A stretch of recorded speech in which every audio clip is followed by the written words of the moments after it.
Hey, it is Tuesday, and we're on the road. Some of you may even figure out where I am. Yes, coming to you from the auspices of Roddenberry Entertainment. But hey, look, I got the hashtag stack. I got Plushy McCoy back there. So it's the Trekland HQ branch office for today. Okay. Most of all, though, we are live. Hey, it's a fast floating start to 2026 and beyond for Star Trek. Wow. Yes, it's episode 431, even on the road, of Trekland Tuesdays, live with me, Dr. Trek, Larry Nemechek, coming at you here from the heart of Trekland and Portal 47. And yes, Trekland treks your own unique away mission around Southern California to actual Star Trek filming sites off the stages, of course. Stages are long gone. Buildings are there. Sets are gone. But we can have an awesome time, 4 sets and a quick lunch. Get with me, LarryNemechek.com or TreklandTreks.com. Yes. And for 2026, speaking of the 60th anniversary, it's back after 10 years. The big From Geek Nation tours with yours truly leading the Exploring Trek sites, the LA to Vegas hashtag before the Vegas Con. Don't have to attend the Vegas Con. Check it out at geeknationtours.com or look at that QR code. All right. Yes, it is I, Dr. Trek, coming at you here for some sanity, clarity, and a bigger picture in things Star Trek. So it's a Tuesday. Welcome. I hope everybody is bopping in here on the chat. I think we're live. I hope everybody's coming through, right? Everybody coming in? Okay, we'll see if everybody's here. As people bop in, I got to get used to looking straight on here today. As people are coming in, I'm glad you're with us around the world. We do it this time so we can have more Europeans with us, even folks from East Asia down to Aussies. It's the next day, I know, but I'm glad to have you. It is, most of all, a happy new year here for the first time for TTL. At least I think it's a happy new year. It's a new year anyway. It's an interesting world we live in, isn't it? But I'm going to talk a little bit about Star Trek and the coming year, and let's hope we all are around to see the end of it. I know. People, I wonder sometimes about doing so much with Star Trek and talking about the real world or feeling like we're in a whipsaw, and folks say, no, Star Trek is where they go to recharge, restore their faith in humanity, and live again to fight another day, or at least live to fight another day. So that's what we're doing. So yay. And 2026 is the 60th anniversary of Star Trek, an anniversary I thought would never be on the radar, but it proves that people are so eager to talk about their passion. I mean, I know Star Trek, we love us some anniversaries. It's not as if we don't have 47 series. Okay, what are we up to now? We have premieres, we have finales, we have movie debuts. We've got plenty of celebrations of anniversaries. But the biggest one of all is the original series, the birth of the whole franchise. That's 1966, even though The Cage was filmed in 64. And yes, this year the Star Trek Day will be the 60th, but people want to party all year long. So yay for that. And they already are. And that's what I'm getting to today. But before I dive in fully, I want to say howdy. Thank you. Live long and prosper. Greetings and felicitations. Kapla. Jolan True to everybody coming to us for the first time on your first Tuesday. However you found us, I'd love for you to jump in the chat. You need to know the chat folk anyway. Our TTLers are awesome. It's a great community here. But let us know if you're new. Or you know what? If you've been lurking and you want to pop up today for whatever reason, that's awesome too. Or keep lurking. It's fine. But if you do pop in the chat, let us know where you're coming from, would you please? How's the weather? How's the trek where you are? Yeah, how's the world treating you? How's the world treating you in your trek? But please let us know, because here's the thing. I hope you're coming to us on YouTube. I know I multi-stream. It was a big deal in 2020, not so much now, but I hate to give up Twitter and Facebook both. YouTube, though, is where you're going to see all the chat comments. Facebook, you're only going to see Facebook. Fair warning. And you want to be, if you're going to be here, you want to be in the middle of everything. Twitch is there just for the funsies. We have the oddest little spam bots coming out of Twitch. Maybe some stray gamers will find their way to Trekland. Who knows? But YouTube is where you're going to see all the comments. It's also where you can, yes, cross my palm with silver. We are monetized to be a super chat. I don't lean into it heavily, but it's there. And I appreciate all the support, appreciate all the help. I think I'm like $8 away from being able to claim my $100 from the last 6 months or whatever has come in through that way, but I do appreciate it because we do have our Patreons and everyone else who I'll get to in a little bit. But there you go. Also, if you're watching us later on YouTube, yay, please watch us all the way through. Listen to what's going on. You're not going to see the live chat, but you could comment below as always. So yes, like and subscribe on YouTube and help us creep our numbers up a little higher since we got into the YouTube campaign a little late. 2026. The nominal thing to say is Happy New Year. And you know what? Statute of limitations in my book means you can still keep saying Happy New Year till at least the middle of the month.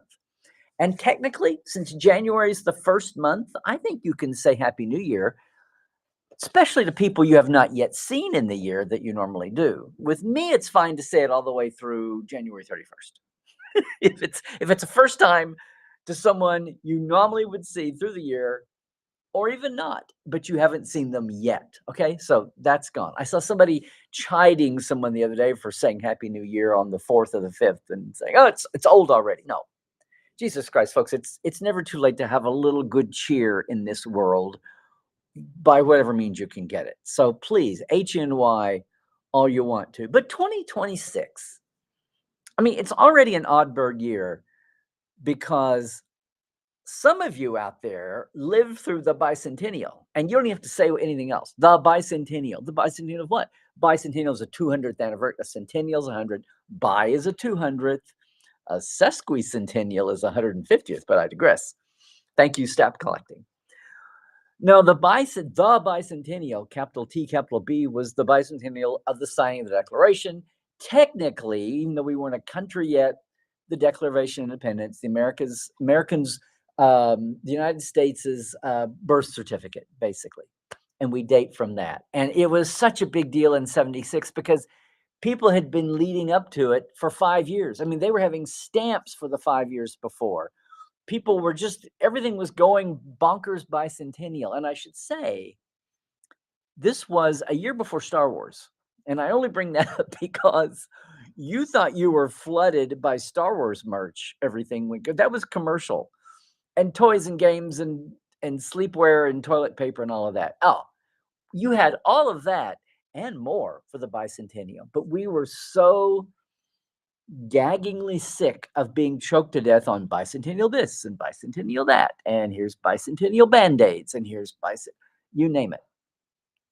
Now, the actual day was awesome and it was memorable. And it's on TV. I'm sure you can YouTube. I remember the tall ships. They did a very smart thing versus the centennial in 1776. And yes, welcome to Larry's history lesson with Dr. Trek. There was a concentrated national exhibit, as they did, World's Fair type in Philadelphia, of course, the Philadelphia Exposition, Centennial Exposition. In 1976, the big push was to diversify. Do you remember every community painted there was a big thing, painted your fire hydrants, little soldiers and little patriots and little continental guys with their tricorn hats and all of that, little continental soldiers.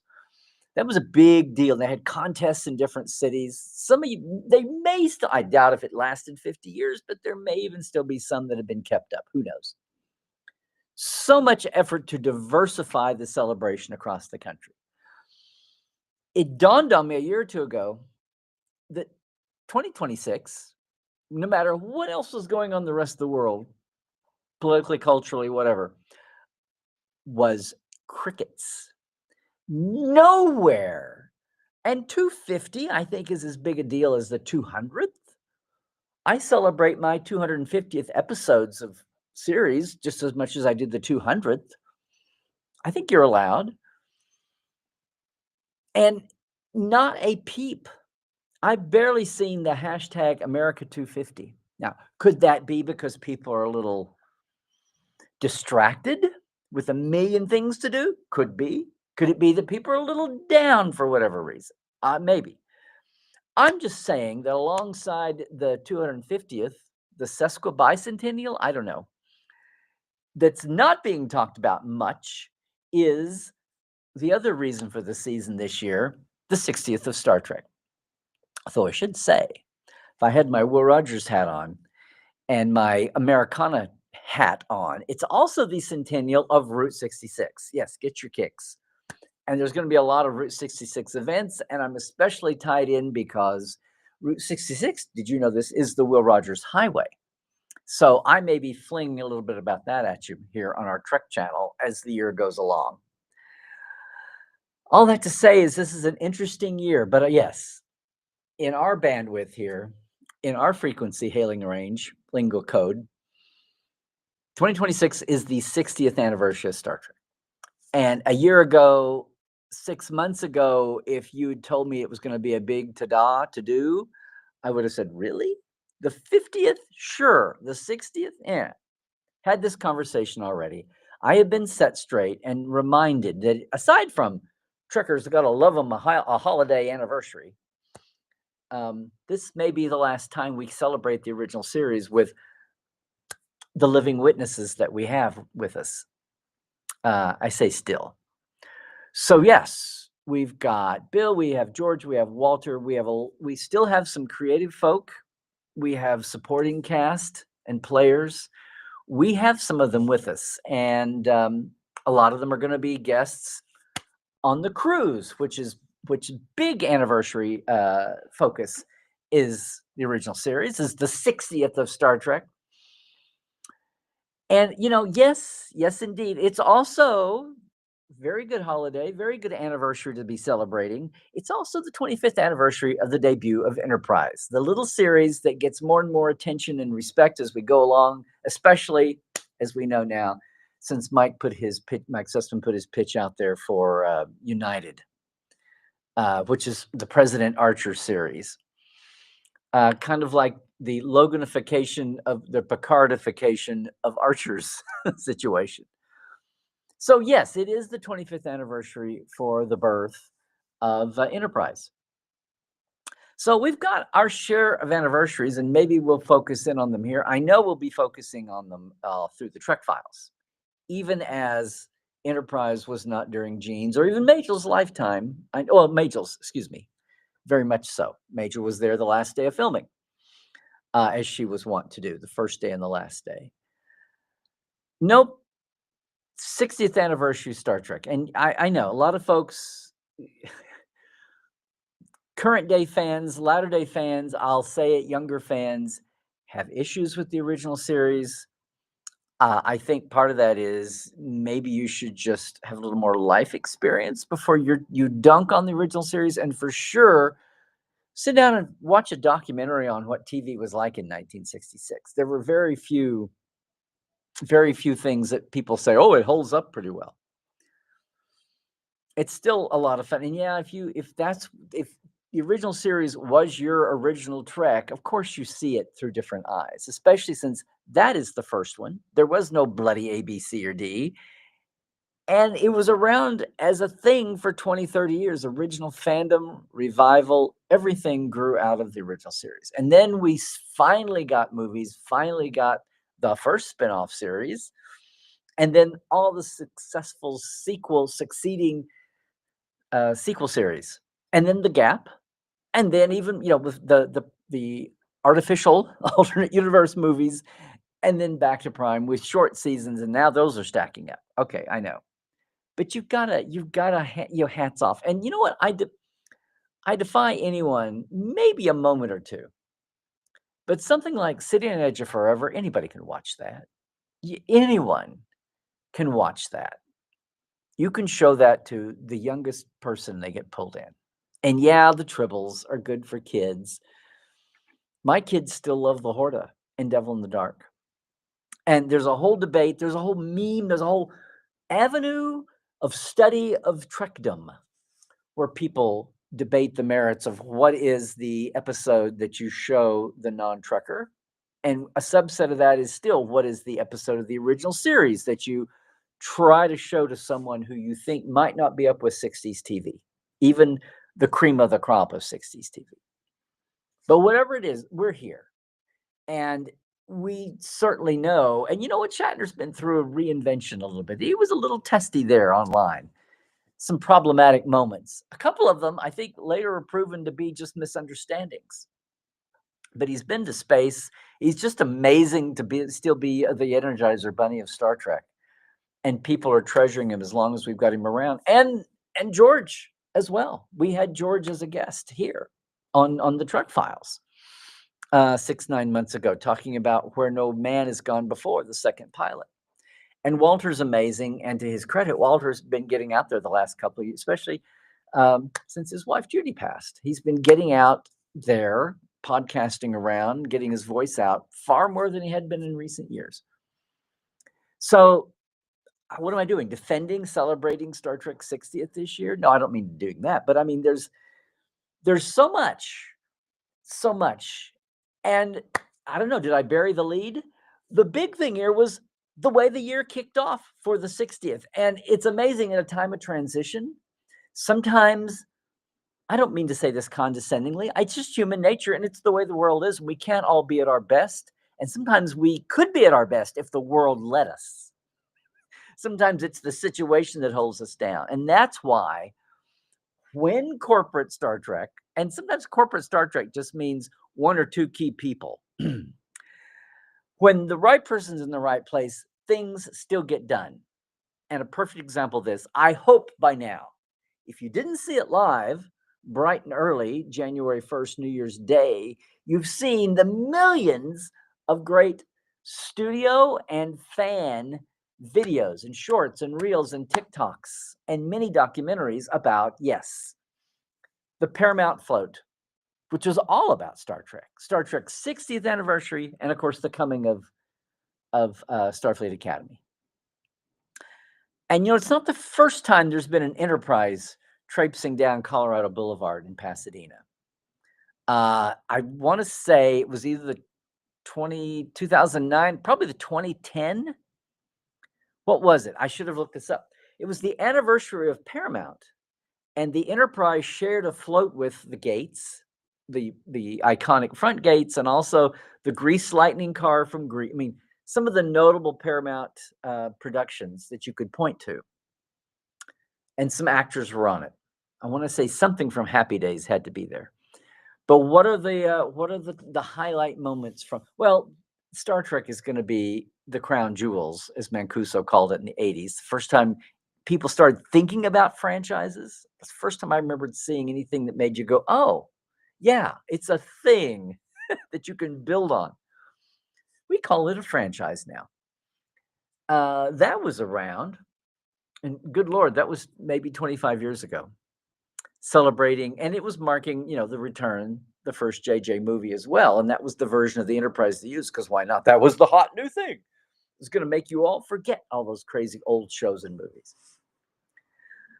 So it's great to see, in my perspective, it's great to see Star Trek back in the Rose Parade, because there's nothing more quintessentially Americana than the Rose Parade. Forget the football, although the game was amazing. But the parade itself, nothing more all-American apple pie, all of that, than the Rose Parade. And it's so organic. How can you hate organic uses of flowers in a frolicky, serene theme, right? And yeah, you got the bands and everything else. But I just want to say kudos. Never before had I thought about this, but inviting fans, and a lot of you've seen half of the socials come from fans who were there. A lot of my friends here in LA. Now, sadly, we were cadet Allising.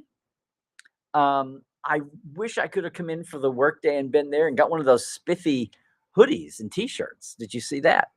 With the new the 60th Star Trek logo is everywhere. I got to tell you. But this is not just for us. It's for us. And it took me a second. I didn't realize what that orange piece of cheese was. Oh, that's the Athena. that's the docking pylon with the saucer for the Starfleet Academy starship, right? With bits and pieces of Starfleet headquarters and Academy around it. Those circular things, the filigreed stuff, because it's got the Golden Gate Bridge hanging out the back end. Okay.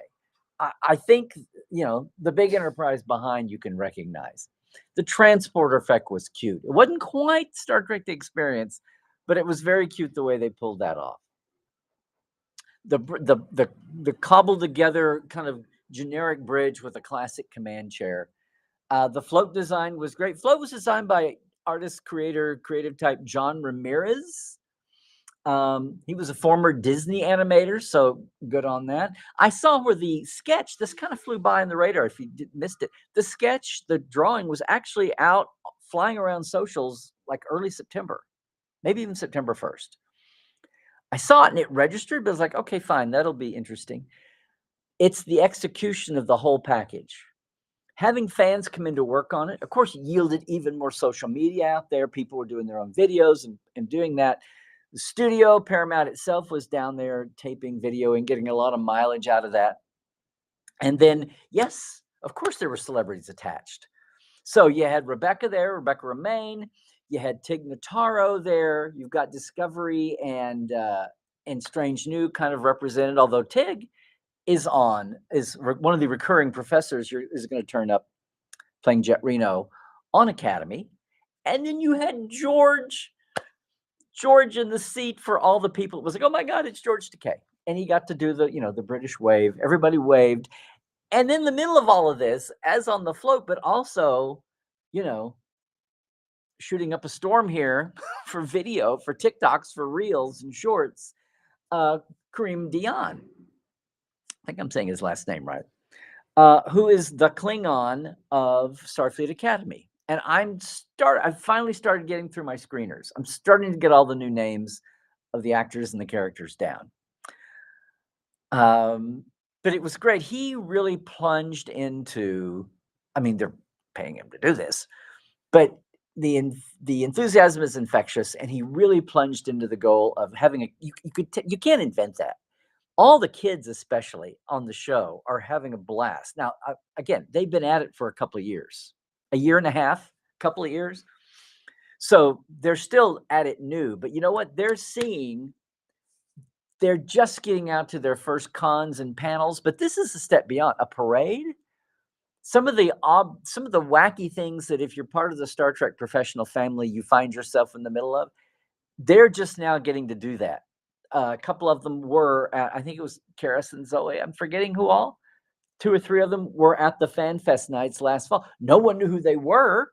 They did a little bit of red carpet. They did a little walk around. There wasn't much of a public engagement there anyway with some of the veteran Star Trek family actors. But they're getting their feet wet, and it was obvious that that Kareem really loved what he was doing, and it was having a blast. And it showed, and it was infectious, and it's good. And of course, it's all to promote the new show. But you could tell he was really getting a kick out of this. He's playing a Klingon. He took Klingon lessons from Michael. He's inhabiting that makeup. And he's an offbeat Klingon. For all you folk who were so worried about the Klingon holding hands in the parked around the grass laydown shot, there's a reason. It wasn't just sloppy, happy photography. There was a reason. He's not exactly your standard Klingon.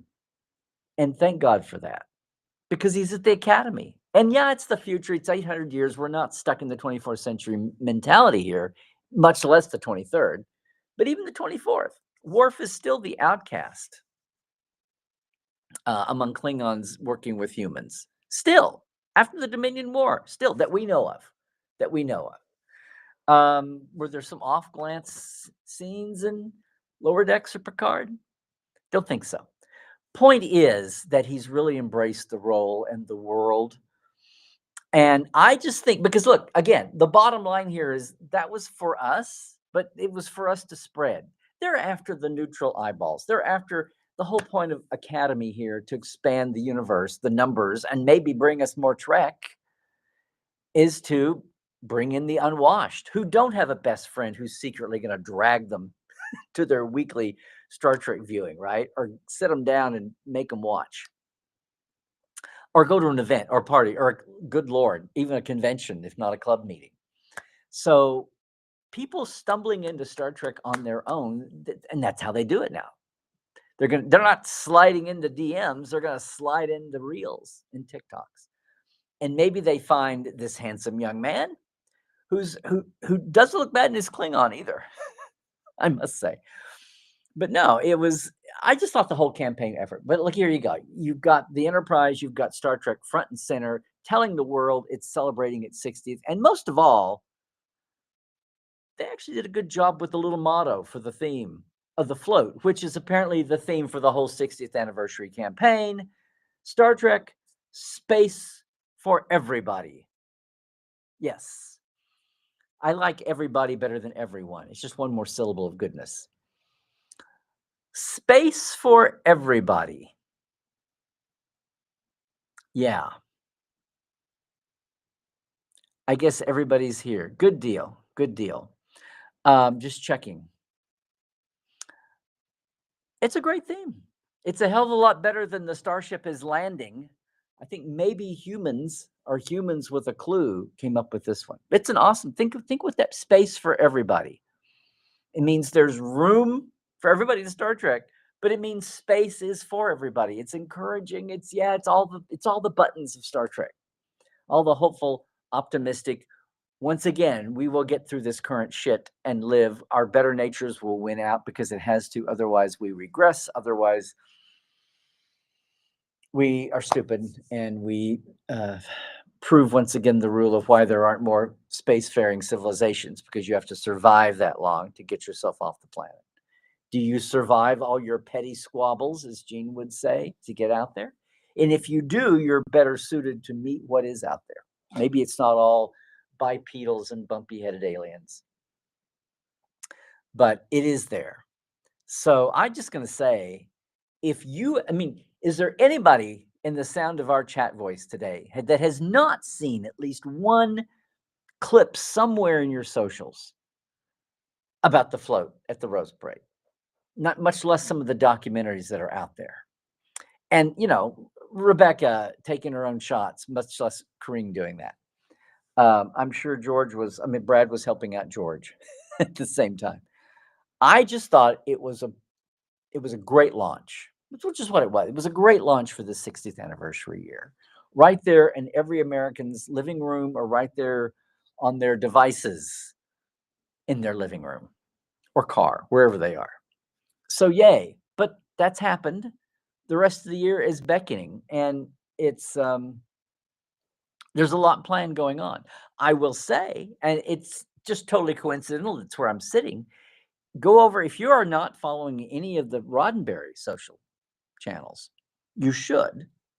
And of course, I'll plug here, if you are a fan of the Trek Files or any of the other Roddenberry podcasts, especially, they have a whole community through Patreon. They use Discord, and that's where we actually have a Trek Files community now. And you can get into the entire Roddenberry Patreon for as little as $1 a month. And it gets you access to all the shows and all the live events, weekly or sub-weekly, that are attached to each Roddenberry show, and a lot of shows and communities and meetup groups that aren't attached to a show, but they're sci-fi or they're old retro TV adjacent, whatever. But there's a big community of Roddenberry, and the Roddenberry ranks. I'm going to give a shout out to Jessica Linverdi. They've started doing, if you get a chance to vote in a Roddenberry ranks, your ranks get turned into a video. So yes, there's a lot happening there. And Roddenberry has a slogan, has a tagline for the 60th anniversary. 60 years of significance. And it's cool because they use a delta as the logo, and it's it makes a big X. It's anyway, it all blends in. Star Trek, 60 years of significance, which right away gets you thinking. And we don't just mean flip top cell phones and pads from iPads from pads. We mean all the ways, all the ways. And brother, the times we are living in through this particular anniversary, I'm as anxious to expose folks to Star Trek as I can. Whatever element, whatever generation works for you and works for them, that wouldn't be a bad little way to celebrate the 60th. How many evangelista subjects can you bring in this year without beating them over the head with it? Of their own free will would be handy. Kind of prove the point. But it's for every bit of angst we have about our current times, we have a Star Trek anniversary. Perfect excuse to go out there, through the studio campaign. Roddenberry's doing their part, all the licensees, and all the army of clubs, all the podcasters now, the YouTubers. Everyone's going to be doing this all year long. And look, yeah, your mind does go to what's happening. The 60th anniversary edition of Vegas, not licensed, but still a big deal. STLV will be this year. The 60th anniversary cruise in a couple of months that I'm thrilled to be part of. Again, they're also honoring the 25th of Enterprise, but the 60th, the original series, there's folks, Sean Kinney, Sandy Gimpel. I'm leaving people out. I'm a bad boy. A lot of folks will be there repping for the 60th and talking and us remembering and looking at the impacts. And you know what? Maybe even overcoming some of that reluctance, or maybe just expanding some insight so that folks don't have to wince when they see the original series. I know to the more veteran fans among us, that seems odd, but it is 60 years. I'm sorry that we have a franchise here that we're celebrating that's been around that long, longer than almost any other entertainment project we can celebrate. Yeah, James Bond, it's movies. Yeah, yes, I know Doctor Who has 3 years on Star Trek, but you know what? It took the Americans to show the BBC how to market it and get it out of the country. Yeah. This is the year, and I say this, but it's also the year, I said at the beginning, we're bringing back the 60th anniversary Geek Nation Tours tour. And I'm not trying to promote, but this is a huge deal the week before Vegas. And for folks who don't cruise, or maybe you do, but if you don't cruise, maybe you want to think about that. 6 days. We've got guests with more to come. Got Armin, Tim, Sirach, and Bobby, all tied to places where they shot. We have one or two more guests coming to be announced here in the next few weeks. Again, though, another way of celebrating the 60th in a special way, the way we did in the 50th, the way that I didn't think we'd get back to until the 75th, except for wisely people thinking maybe we should celebrate it. I used to think about these anniversaries and Star Trek Day as the whole franchise.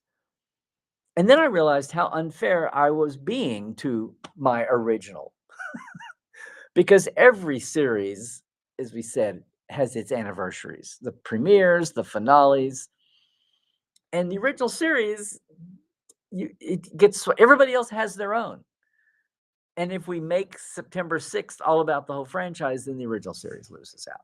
And I know, I go to conventions. There's still plenty of original series fans, primary fans, and folks who are rerun babies like me, or there's still plenty of folks that will tell you they were there.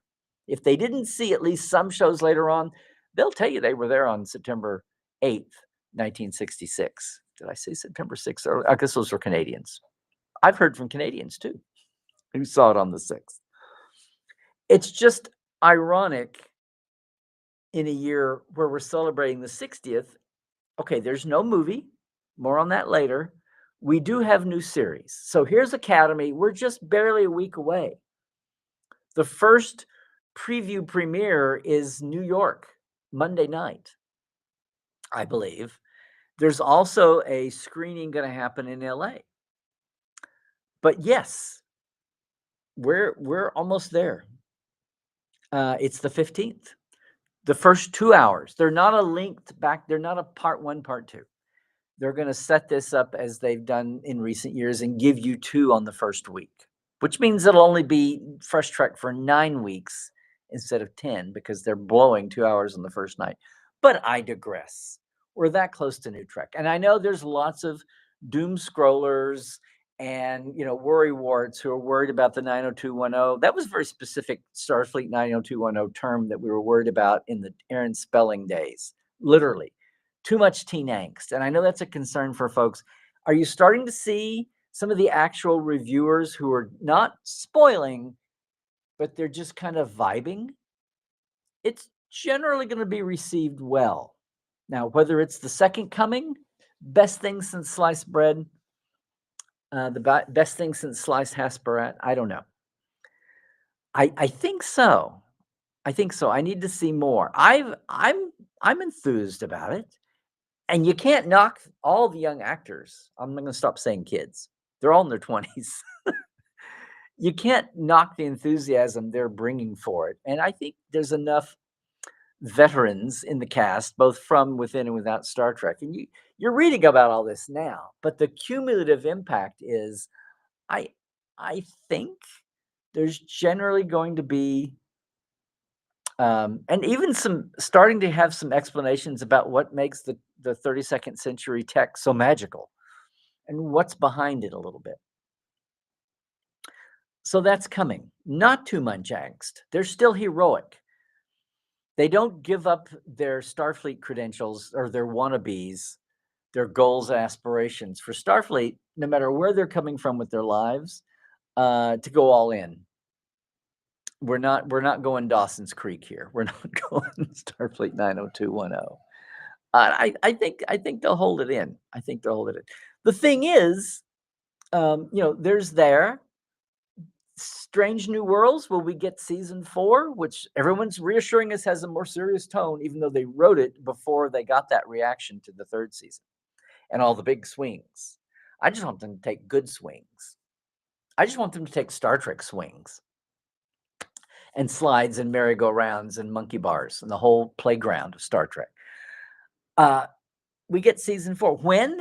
I don't know. Will they run it last year? It began in July. That ran through the summer cons, ended up with Star Trek Day. Will they replay season 4 then? Save that little 6-episode season 5 and then for 2027, along with season 2 of Academy? We'll see.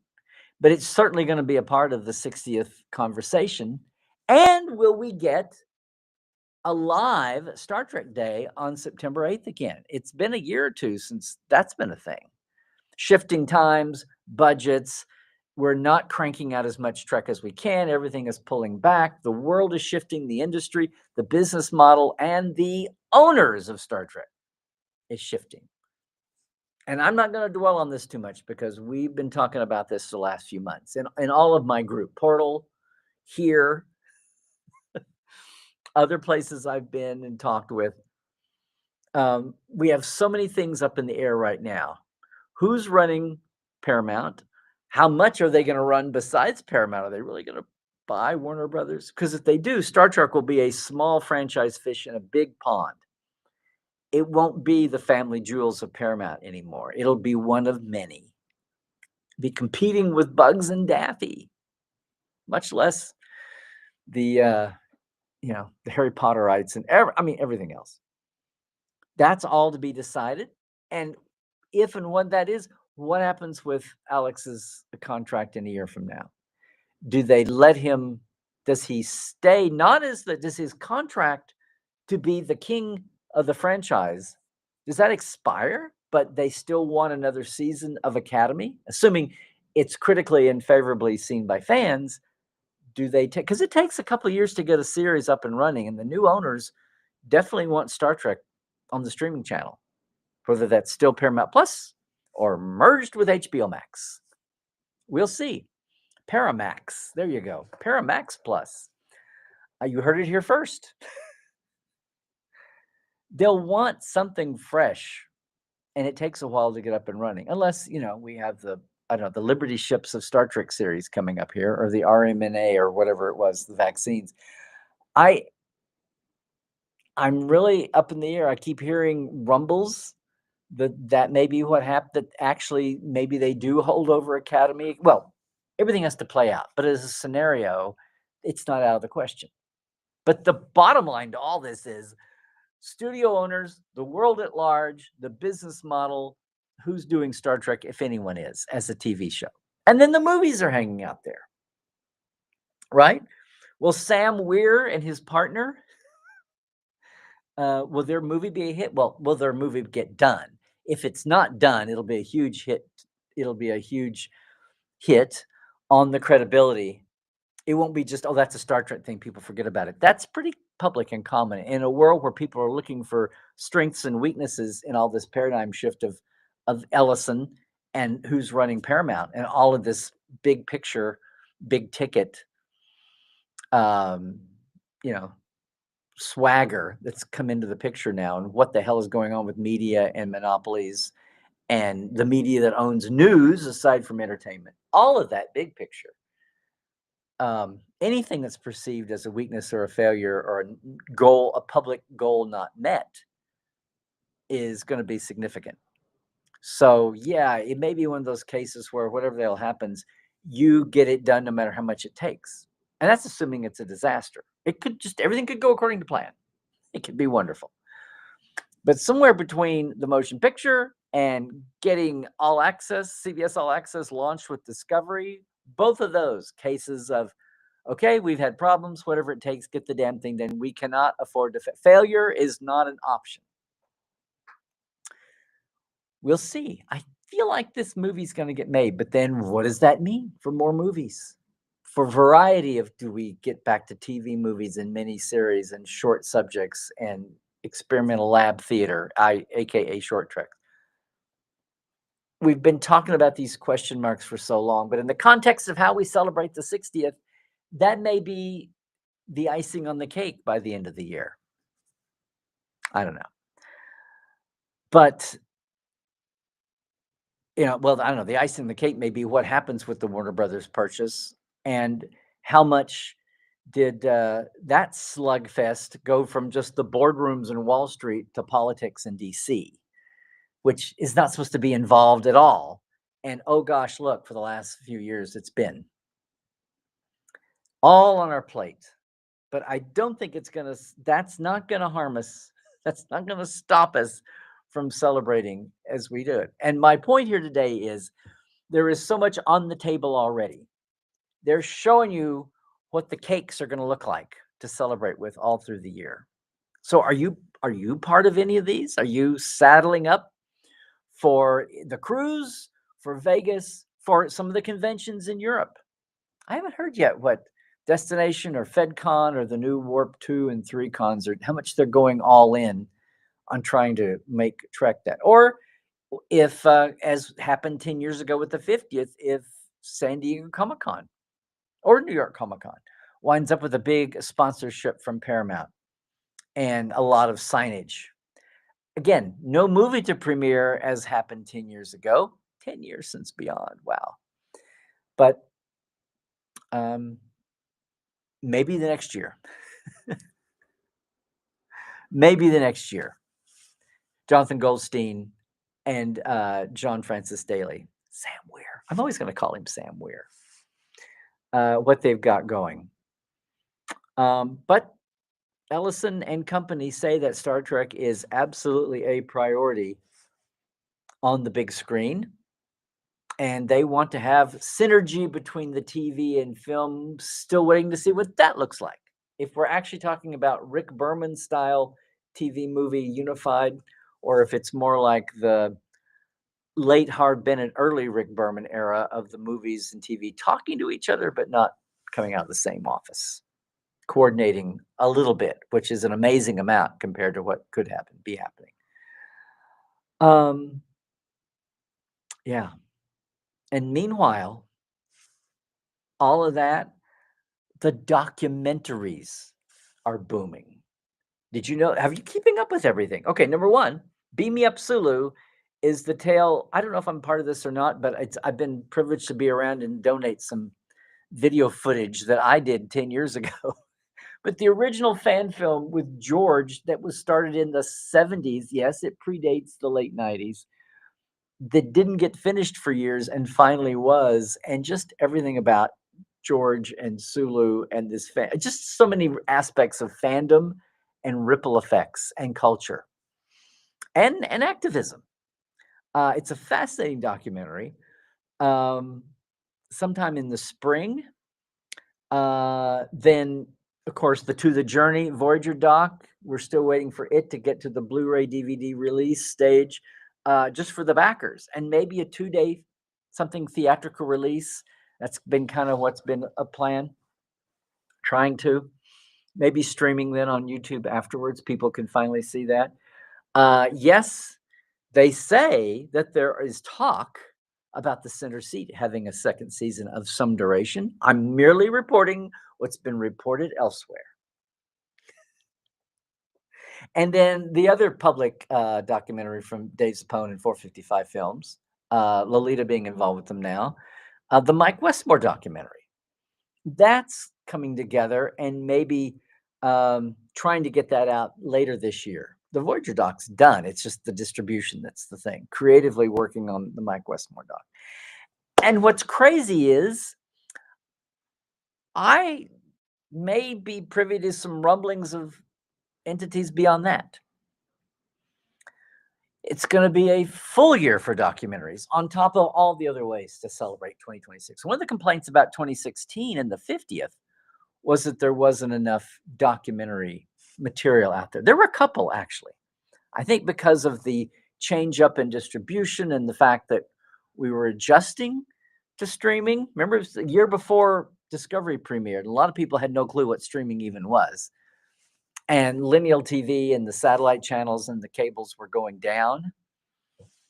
But we're a little settled now, as crazy as that sounds. We're a little more settled. And there may even be a couple, one or two out there that I don't even know the rumblings of, much less what's going on here. It feels like it's going to be a much bigger documentary year than we've had in a while, much less 10 years ago. But that's even part of the celebration. Whew. So, what are you all looking forward to? I can't wait to dive into the chat here. You folks on YouTube later, please let us know in the comments what's going on. I've tried to do a line out here. It's going to be a long year, and this is only the 6th day of January.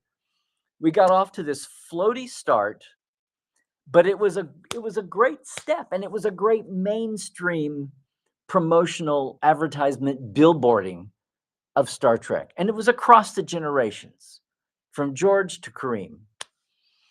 And complete with a little cute little, it wasn't quite your little bridge set transporter, but the cute little transporter effect. And it wasn't quite the experience's iconic, hallowed, beloved transporter effect. It was part accident, if you hear our Trek Files episode.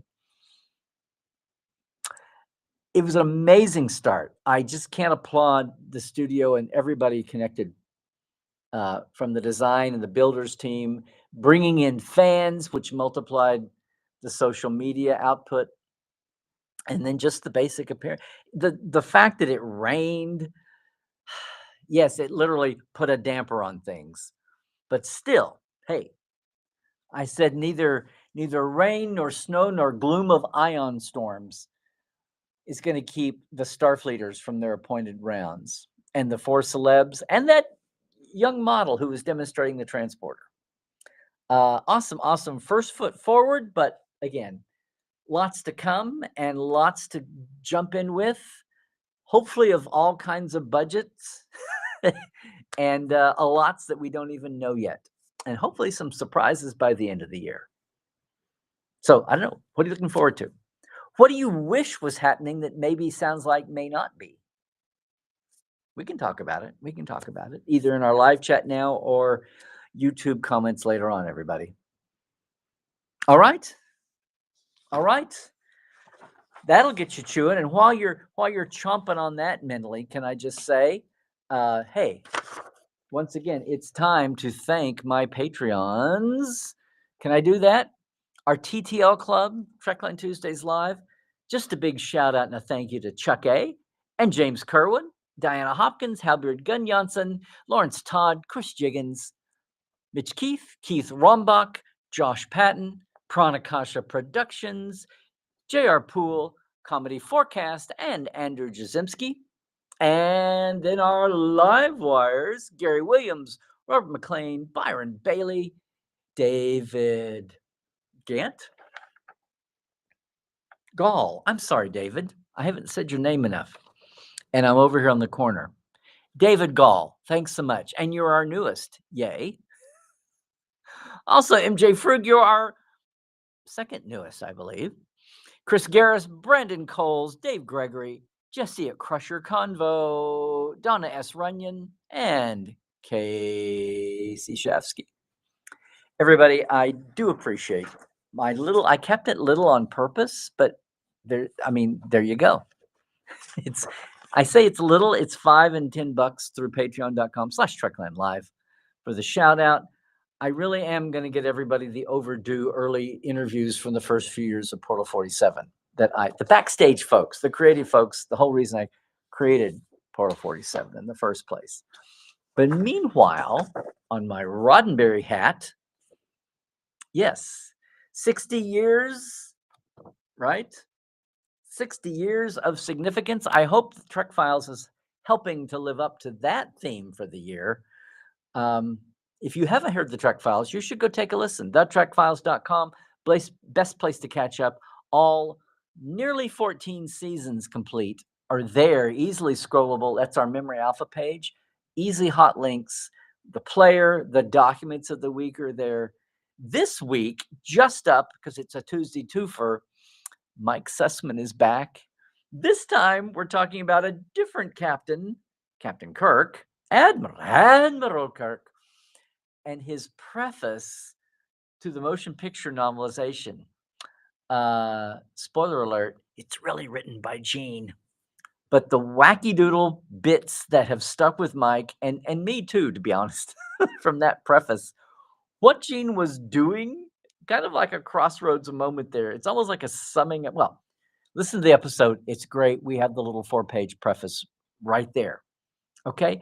Get it, or get it where any fine podcast is caught. But the documents of the week are there at thetrekfiles.com. Yep. It's also, again, a great time to the winter.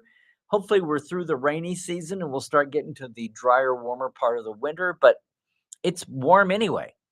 It's a great time to get out and tramp around and catch the Star Trek locations that you want to get to. Yeah, the ones you know, the ones you may not know. I will help you pick them, arrange it, concierge of the day. It'll be awesome. I'll deal with the traffic, but we will have pre-planned it.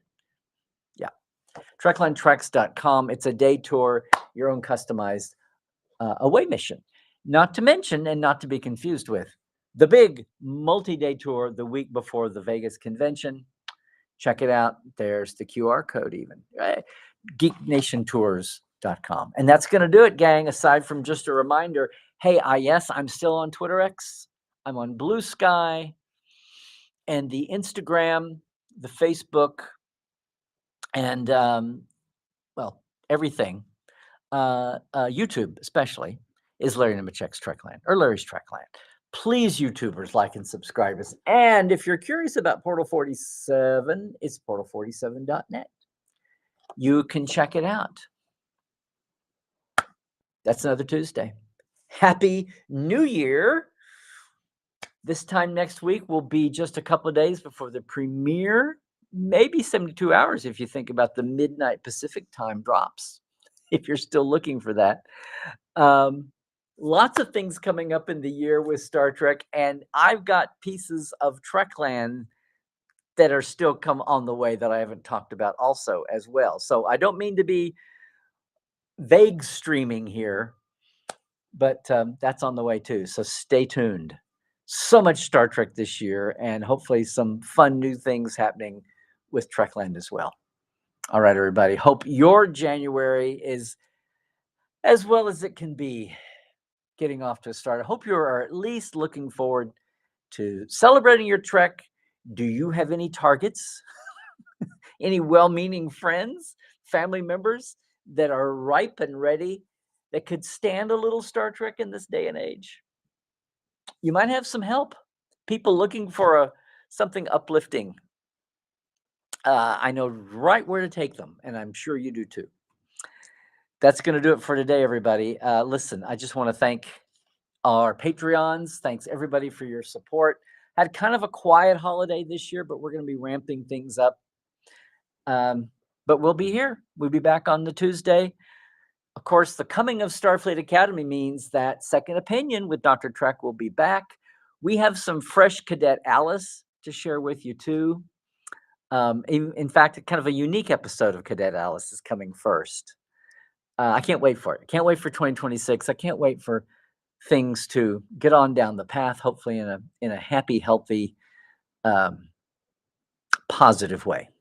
All right. And I wish that for everyone else too. If we all have a New Year's resolution, that's what I'd like to pass on to you too. Even as we not need to feel guilty about enjoying our trek, however we can, and celebrating it, but as a fodder for the future, right? Which is what Star Trek has always been. So, gang, I'm just going to say as we close out, before I take a break and hit into the chat and see what I've stirred up with everybody now, there's a lot of stuff, there's a lot of bugs out there, gang.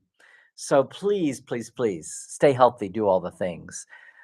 Stay awoke, check the sources, and a lot more beyond that. And trek well, everybody.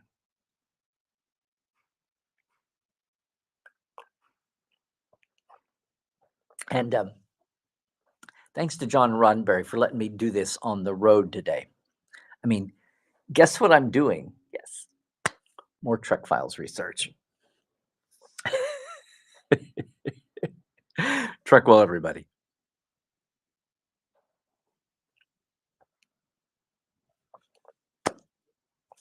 All right. Just as long as we don't have the crapola from last week. I'm very apologetic about that. I had to reset and forgot that the YouTube chokes on longer titles than Facebook or Twitch does. And if it chokes on more than 100 characters, it just doesn't stream. I know. It could just like not give you the title, but let your signal get out, because who cares? You can always put a title on later. And that basically is what happened last week, because I had switched things around for Alice to Cadet Alice came in and we recorded a couple of different things. And I didn't put it back. So yes, there's a Cadet Alice in the corner all last week, but even more than that, the title I didn't put a special short title in for YouTube. So for all of you curious about what happened last week, it was not YouTube's fault, and it was not my wireless's fault. It was just the fact that YouTube has a shorter title length than the others do. And here we are. Mark those needle markers. So yay, Chris back. We had our Roddenberry Trekophiles tonight last night for Trek Files, and had a big group last night. I could tell you've got that post holidays, people are jonesing to get back into the Trek groove and see their folk. So hey, Alan. And yeah, I think I was a little delayed. Thanks everybody for chiming in here at the beginning. Good deal. Oh no, TARDIS Captain. I hope it wasn't. Maybe you'll share if you feel like it. We're therapy here in Tita. Since Life Support Live is gone on an ongoing basis, we can experience a little therapeutic venting here. Yeah. Hey, I got around to it, Chris. I didn't even see your post. I hope this is not wobbling too much. I'm on a riser here and it's great, but I notice any little wobble transfers, of which I see. And I'm going to be, scrolling here, so that's going to be a thing. Can I scroll? Oh, I can scroll like this. Hey, so yay, hi Willie, and hey Cairo. Yes, Nuknek. And Pelder Joy. Pelder and Joy. And hey, Dwight, good to see you too. Okay, Chris, just brag, why don't you? I just hope this rain got captured for the against the next drought. Yeah. Last week's pirate radio happenstance. Yeah. Anyway. Okay, there you go. See, that's a new cosplay. The Orion Pirate Radio DJ. That would be funny. Pirate Radio. How about some jingles? Hey, Sydney. Boom. Good to see you up and running here. Yes, we are, Melanie. Happy New Year. It's still the nominal greeting, right? We don't have to bring all the angst into just saying Happy New Year. Are you going to pop up here for me? Why are you not popping up? What's the deal? Okay, what is going on? Why are people not? What is happening? There we go. Okay. Oh, you were born in Canada's centennial year, the 100th anniversary of the Confederation, the British North Star Act, 1867, right? So your centennial was 1967. Yes. Why? That's so weird. Bicentennial was the American bison. Yes, the Buffalo Tennial. AJ, are you new to our stream or just under another name that you normally go by? And if you have been here or lurking, that's also it's all good. It's all good. I just have to keep myself on track here, and Melanie, I have been trying. Everybody else I can click in and get in, and for some reason, Melanie, I can't get your Happy New Year greeting in. And I was trying. That's very weird. It's not even bluing up. I don't know what's happening, Melanie. I hope it doesn't happen with everything. Yeah, the bicentennial. Very good. Oh my goodness, Chris. The 498. The 499. Oh, there you go. You've got a whole string of these moments, Chris, around your retirement. The last one, the first one. Well, happy retirement. And I hope they don't call you with, oh wait, they already have. But thank you for the pitch in on the super chat, man. It's food for thought, isn't it? Yeah, it's kind of ironic timing, Sean. The 250th celebration of USA is overshadowed by the orange elephant in the room. Yep, this is what I meant. This is what I meant. Hey, red shirt though. It's whoops. Whenever I'm on the laptop and don't have a mouse that you can instantly control, it kind of slides around there. Oh, Chris, 45 days and counting. Absolutely, absolutely. Yeah. I mean, I try to keep this separated politics out, but these days it's hard to keep politics out of anything. Politics should not be part of a Federal Trade Commission approval of a monopoly or not merger of two companies deal. And yet it is. Because some people insist on making something political when it shouldn't be. Hey, Carl. Not only do fans like the anniversary, but so does the studio when it comes to merchandising and licensing, of course. And Carl, I think you're old enough to remember when they didn't have a clue about any of that. Because once again, Star Trek was its own new paradigm and kind of showed the way. Right. Right. Oh, my figure. Well, like I said, they're not mine. I'll be back in the home studio next week. I'm just a little on the road. This made it easier to get some Roddenberry archiving done today. Sherry, yes, but see, I made sure it has to be officially a Trekland branch office.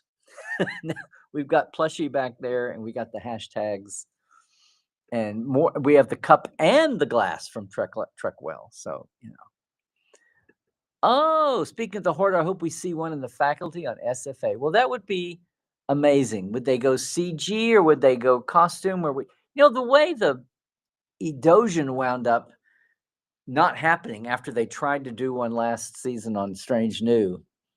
I don't know. Would you rather have a mechanic? Would you rather have the successor to the original Horta costume down running around the floor with some enhancement, or would you rather have it all CG? Or has the Horta learned to be bipedal in 800 years? Certainly, it's got to learn to exist without dripping its rock dissolving acid everywhere. Hopefully,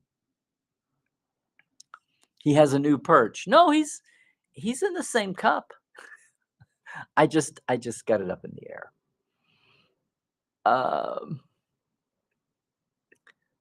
Well, this is what these little bitty bubbles. Point well taken, delegate. Yes, we wouldn't be in this chat today without TOS. Sherry, you liked the Rose Bowl float.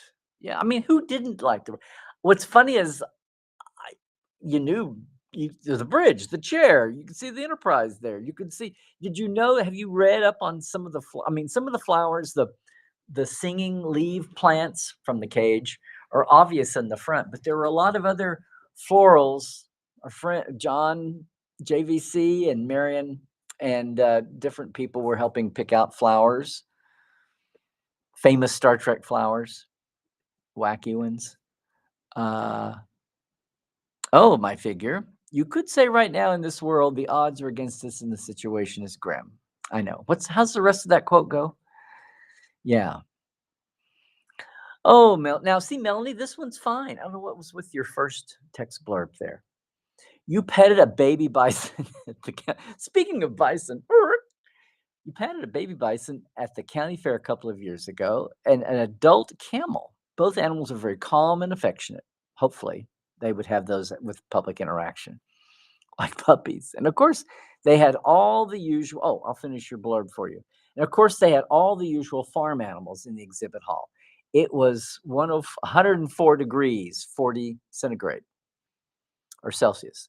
There were plenty of fans and mist spritzers to keep them comfortable. Stanislaus County in Central Valley, California is a major ag center. Yeah. It was the Stanislaus County Fair. Awesome.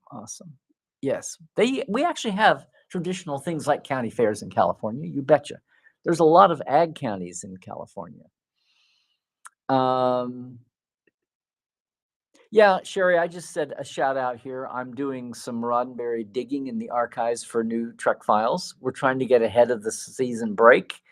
And it just Tuesday was the day, so I thought I ask, and John set me up to be able to come from here today. So thanks once again, thanks to Roddenberry. But again, I had to personalize it a little bit with the mobile props. There we go. Well, a rainy rose parade isn't as good as a sunny one, but still, it was great to see the video of the Trek float. Absolutely. And just if you felt that way, Cairo, how did everybody else that weren't automatically Trek fans? Did it make people smile? The original cast is iconic Americana now. You don't have to be a Star Trek fan to know Spock and Kirk and Shatner, Nimoy, and hopefully D. Kelly and Jimmy Doohan and all the rest of them. So to see George up there, way beyond just the Star Trek, fandom audience. Is this the same room as before? As before what? The same room what? I'm not sure where you're coming from. Oh, good. The Star Trek float blew your mind. Yeah. Hey, Ranger Donnie. Happy New Year 2026 to you.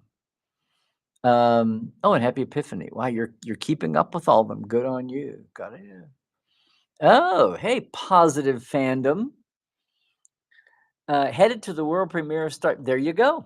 Which I mentioned next week. Yay. Okay.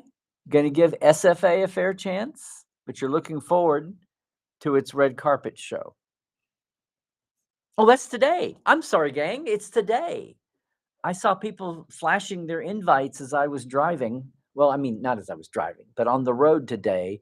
It's today. In fact, in less than an hour, they're going to start at 6:30 Eastern, 3:30, 6, 5, 4, 3. Yes, 3:30 Pacific, 6:30 Eastern. And Celia is going to be the host of the red carpet today. Yes. Absolutely. Have a great time. Sorry, gang. It's today. It's today. It's today. It's in less than an hour. Starts with the red carpet. Yay. Hey, Timothy. Good to see you, man. Live long and namaste. Yes, yes, yes. Oh, Melanie. What is this? Is this about the Stanislaus County Fair and Menagerie? Yes, Mom. Back to YouTube. Thank you, Mom. Oh, you're back to YouTube. There you go. Glad you made the jump. And some more from Melody. I can't tell what it is, but there you go. That Starship is Landing t-shirt is going to go down. Oh, it wasn't just a t-shirt. You could get the canvas wall hanging, right? What else could you get? Yeah. Oh, so it came in all the things, mugs, glasses, all the things. And there's items that are still on the store. There's the Starship is Landing. Now, the cool thing is, could you get the Enterprises? The best one of all was the Defiant is Landing. Although the Defiant does have landing pads. Yeah. The Enterprise is Landing was the kind of the funny one. No, wait, what is a hero ship that didn't wind up being able to land? I don't know. Yeah, this is what I overlooked to say at the first point. Live stream on YouTube at 6:30 Eastern. You can't get the link to oh, it's out. Just go to the Star Trek YouTube channel, the studio one, Hey, Philip, future writer. Glad you could join us again. I should say, everybody, that's a Portale. Tomorrow, I haven't done the announcements yet, the reminders, but tomorrow is first Wednesday, and it's going to be the regular Ask Dr. Trek Roundtable. So the Prime Edition. So it'll be the regular 7 Pacific, 10 Eastern. Do tell, Sean, your favorite thing about the Rose Parade float was between the transporters were some orchids. Yes, that's just part of it. But there you go. Yeah. John was especially. Tuvix had it coming. Okay. Yeah, orchids between the transporters. It was pretty funny. Couldn't watch the parade live. Well, I couldn't either. A lot of people weren't able to. But you've been grateful to those who posted the clip. And there have been so many. As well as people beforehand. And the sad thing was, they park all the floats. I couldn't get up. It was raining constantly for one thing. I couldn't get up by Sunday afternoon, Friday, Saturday, Sunday after Thursday parade. I've done that in the past, and I did that with that 2010 float.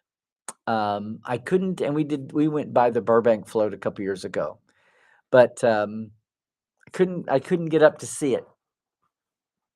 I would have loved to have come up and done a work day. Did you see the spiffy jackets with the 60th logo? Everybody knows the 60th logo. They've done a great job getting that out and kind of centralizing it and billboarding it out so that it's in the mundanes especially are getting it in their mind's eye. Oh, Philip, you're going to stay in Vegas the whole week? Yes, join the club. A lot of people. It's going to be, I talked about 5-0 fever.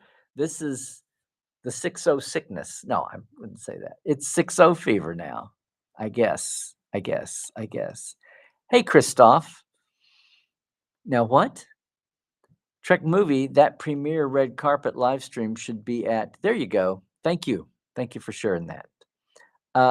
Hey, Brandon. I'd recognize that BC in Kentucky anywhere. Thank you for being in with us. Okay, Ma, it's all on you. There. Yep. Just look for it on YouTube along with 7 Rule. You're going to go back and forth and split the frame. With the news that Netflix are going, the British verb tense still throws me. With the news that Netflix is going, because Netflix is a network, and network is one thing. So I'm going to be snooty American on grammar here. But I know I'm gatekeeping against the whole country's grammar system. So I would never do that either. With the news that Netflix are going into the podcast market, do you think Paramount Plus could potentially give you a slot, or would they insist on all the Will Wheaton pretend Discovery is amazing syndrome? Oh, come on. You don't think I can shill as good as any of the shills do? And I am not saying that Will is not a shill. They got into moments there, but it wasn't network. But my friend Jake wrote all of Will's questions and material, Jake Black, before he was let go in the big purges and layoffs. And there was a lot of information, a lot of moments explored on those shows. But your big question, I don't know. You're talking about something paramount, and we're supposed to be predicting a certain pathway or a channel or tone? Are you kidding? Nobody knows who's going to be in charge to even ask. No one knows who's in charge to hire the people who are in charge at the next level down. We're barely there. It would be interesting if they do eventually, though. It would be. Yeah. And Restream YouTube Twitch did show the video link correctly at first shot over here. That's new. Oh, okay. Well, yay. Yay 2026. Okay. Geek Nation tour to Star Trek filmings. Oh, thank you, Cairo, as a veteran. Yes. Yes, the last one in 2016. You did San Francisco too that we did. We're keeping it small, but we're adding in the celebrity factor this time. Yes. Hey, Jim. Yeah, that's my term. Rerun baby. I'm a rerun baby. We're about even on duration there. Yeah. Yes, Scott. See, this is what you get for missing the meetings, Scott. Yeah, it's Roddenberry's podcast studio. It helped out. I was able to combine days in a better, more efficient, fun way. Yeah, but it's still gonna need an edit. Sorry. There's nothing wrong with Dawson's Creek. Okay. I never watched it. I just watched it go by and watched the world talk about it. No, nothing compares to Beverly Hills 90210, especially from where it started and how it ended up. Talk about a meme there. Where it began, how it ended up. Yeah. Oh, thank you, Brandon. You've got it out there too. All righty. Okay.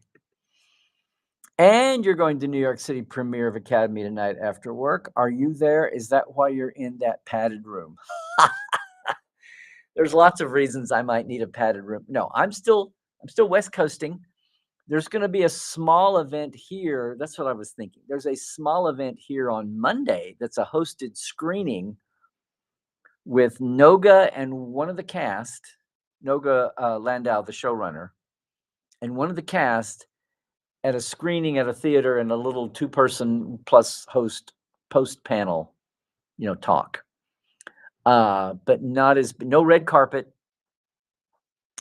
I don't know whether I'm going to that or not. Depends. But I can always take a padded room. They're good to have in your back pocket just in case, right? What are you saying? Oh, okay. Let's hope they rethink licensing in a year so the companies that lost their deals can come back to us.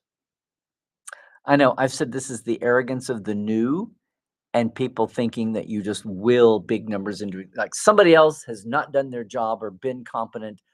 So we'll come in and show everybody how to get the big numbers, dollars and whatever, subscriptions or whatever. And it's like, no, you have to bring this franchise back. It should be bigger. We talk about where are the action figures at Target and Walmart for those who still buy toys, live, not online. But we couldn't even get the whole announced Prodigy toy figure line out, right? The hologram Janeway and Rock Talk were not out for even a second. Yeah, well, it was a good lab theater. That's what that was.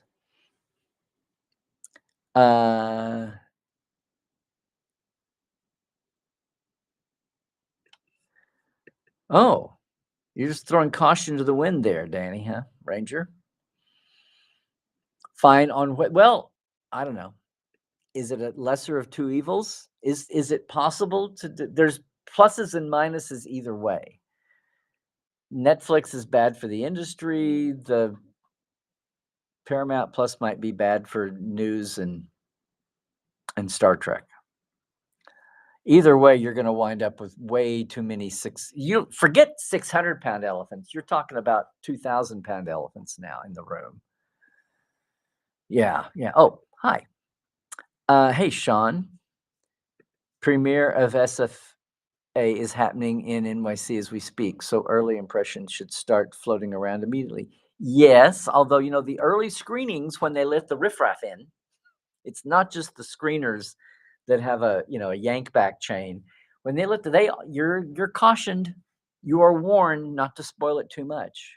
Now, if they can tell that there's a giddy tone in the audience, they might want that giddiness to leak out a little bit. Kind of the same way Star Trek 4 was leaked out because they were so thrilled with what they saw that that they let kind of that feeling, that vibe get out a little bit, at least. Oh, my figure. Still hanging in there for the spoiler free. Yes, yes, yes. Well, here's a question, Chris. You wonder if Paramount will bring Prodigy back to Paramount Plus. I was just telling Cadet Alice that it's a good thing I had my discs because it was about to go away when we recorded. And she was like, "What is up with that?" And I'm like, "I know. What is up with that? Surely it'll come back. How is it not in their interest unless there's some wacky financing tax deal or some trigger with the original co-producer Netflix? I mean Nickelodeon. I Who knows? Who knows? Documentaries are booming, so good times to publish Con of Wrath. Just a suggestion. Christoph, maybe I'll take. Except Con is spelled CON. The Con of Wrath. I'll take that suggestion under advisement.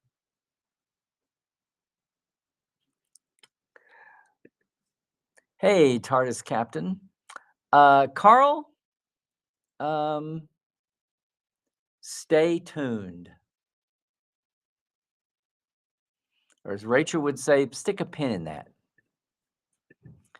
What are you saying, Ed? Remember when the best thing we can do to celebrate the 60th is to support Star Trek, celebrate in your own way. Yes, in the big ways and the small ways. Even if you don't need to spend a lot of money, even just find the ways that somebody's meter spins. Does Paramount Plus's meter spin? Does the DVD discs you buy or the books or the comic, something? We live in a friggin' capitalist society, and that's how things are registered. Sorry, that's the way it is. That's the only way they can do. If there was a way to vote for Star Trek, people vote with their dollars. Maybe vote with their feet too, but there you're talking about cruises and events, cons and things.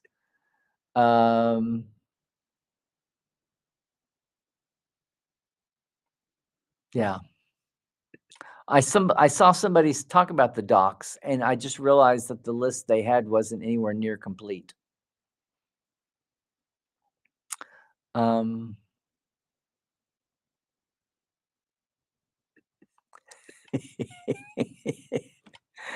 Christoph, I cheat every once in a while. It just this is a little bit of a. I know it looks very light here, but this is kind of a dark room when you're on this side of the screen. I know, I know. Hello, and happy 2026. Okay, I'll let you guys have your conversations. I didn't mean to intrude there. Didn't quite mean to intrude. Thank you. Thank you, Ma. A quiet holiday is a good holiday. Yeah, it was kind of the quietest. I didn't go to my friend's New Year's Eve party this year. Cadet Alice. Oh, not home. Thank you, Christoph, as always, for marking the needle. What would I do without you and the marker and the needle marker?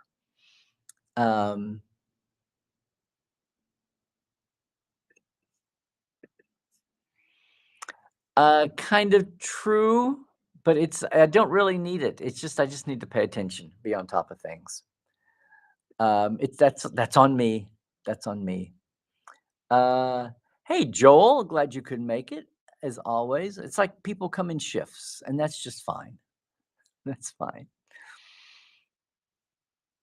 Oh, I'm so sorry, Carl. Yeah. And put a damper on your holidays. Absolutely. That would do it. That would do it. Just trying to hang this, do a thing here. There. When you're in somebody else's home, and something gets in the way. Anyway, condolences to you and yours, Carl. Hope you're able to have a good, Christmas and New Year's after that. Find a way to get through there. Um,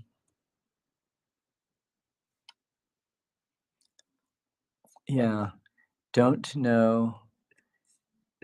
Don't know if I noticed, but Star Trek Scouts is on IMDb now with the actors and composer listed.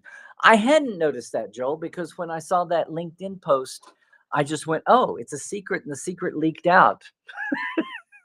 But good on them.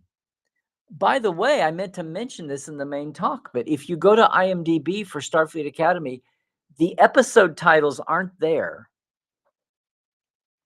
In fact, maybe Scott, I should make a note of the timestamp here, 126.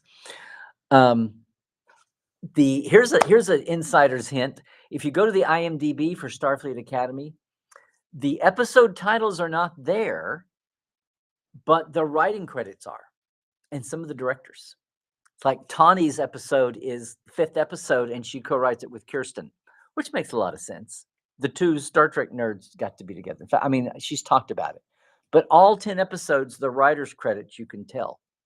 And including when it's a multiple, story by, or it's a co-write on the script or whatever. Yeah, but cool. Cool. Okay. I'm having to scroll with my thumbs here. I don't have a mouse. Um yeah, everyone piling on to wish you well with condolences there. Um okay, the sidebar here about the ink printers damaging is fine. Um but okay. Not sure how we should go about making the Horta. No homework, Philip. No homework, you. Yeah, yeah, yeah. Very good. Yeah. Do we have a we do surely we have modern day Janos Prohaskas that can get in and, build this, animate the suit, if not build it themselves. What do we do? I'm just saying the Adosian experiment didn't go real well with all the arms. They tried everything and they cobbled together what they did. They had a costume single person actor. They had an actor with puppetry that others had to manipulate. They had CG. They had combinations, and they decided that after all that build up that they weren't going to do it again. Too bad. Part Horta, part Tholian. That is the way. Okay, Mandalorian. We have county fairs and state fairs in Indiana. Well, of course you do, Mona. Never would have suggested otherwise. Yes, I have seen Horta. There was a famous picture of one from the 70s, the early, black and white picture from the 70s, New York cons. Okay, Philip, time to do the California. No, Philip, the entire world hates California. And if you read any socials for any of the time, you see people from other places taking time out of their busy day to talk about how California is a shithole or it's too expensive to live here. It is expensive, but the whole country's, what is that? The rent is too high. Yes, indeedy. Hey, Randy, thanks for dropping by here. Yay. Uh-oh. Uh-oh. Uh-oh. Ah, yes. Interesting to know about Horta cosplayers. Maybe the design team on SFA should reach out to the cosplayers. Well, I mean, over the years, but certainly they are. I don't know. We'll see. Um, The 2 years have been done written, much less filmed. So, Paramount should think about having a Star Trek experience-like spot in the San Francisco, maybe a pop-up museum. Yep, Philip. And some of the buildings over at the Presidio, since they demilitarized it and gave it away to, public uses or county and state uses, there's room there. There may even be vacant, empty historic buildings to retro, much less build a new building over around the Presidio. On the north side now, where they finally decided that the Academy is on the north side and the Starfleet Command is on the south side of the bridge. We'll have to see. But Ma, you like my mobile props. You have to see Plushy Leonard. I thought you were at home. Didn't realize you were out and about with Plushy Leonard. Yes, that's the name of my new show. Hey, friends, we're out and about with Plushy Leonard. It's time for Out and About with Plushy Leonard. Yes, that's great.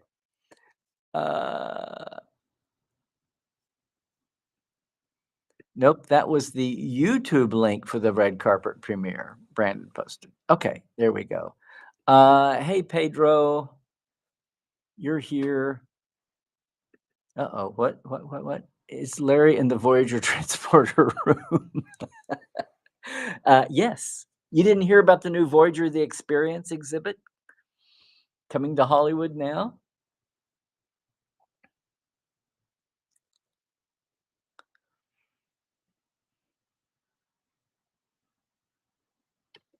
What? Oh, Kathleen Kennedy is out of Star Wars. Oops, wrong fandom. Boy, it's like I feel that way.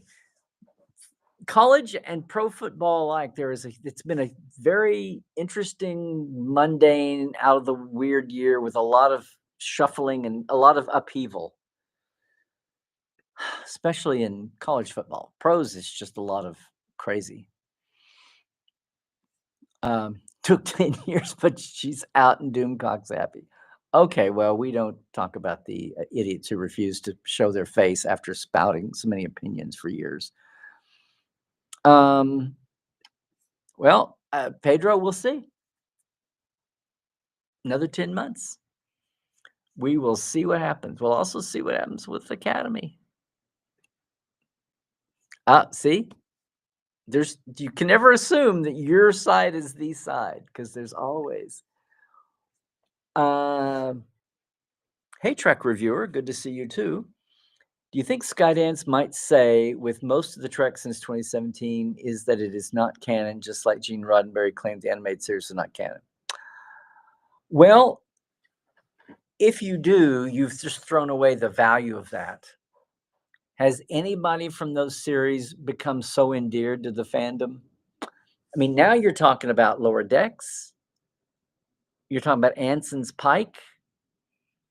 You're talking about Section 31 keeps getting eyeballs on. I saw a story about it may have been completely upside down, inside out, stupid trolling, but trying to say that, well, now that Section 31 has been declared a success. I mean, the thread couldn't stand it. It was probably a troll post, but it does get eyeballs totally because of Michelle Yeoh, which is why all the latter day promotion is all her. Michelle Yeoh, tiny letters, Star Trek. And people watch it because of her. So if you decanonize all of post 2017 Trek, you're throwing away some things that people love. A lot of people don't want to give up Lord. A lot of people don't want to give up Prodigy. You may have to claw Picard season 3 out of the cold dark hands of some folks. I mean, and I think as the years go by, it was the same. I mean, Enterprise got ridiculed, starting with the song theme down. Voyager DS9 was the show that didn't go anywhere. I know, but that was the knock on DS9. Of course, that was before you got into the Dominion threat and all of that. But the little runabouts with the butter dishes. Yep. So, and what eventually happened with TAS? Gene declared it not canon because he realized it might be hamstringing some of his future story options. Um, while they were still trying to deal with a phase 2 idea. But TS became canon. A lot of us, TS was always canon. It was problematical in ways, but it was never like, you're going to ignore this. We fought too hard to get that, even as some people thought it was a cop out at the time. But hindsight's wonderful, isn't it? Yeah.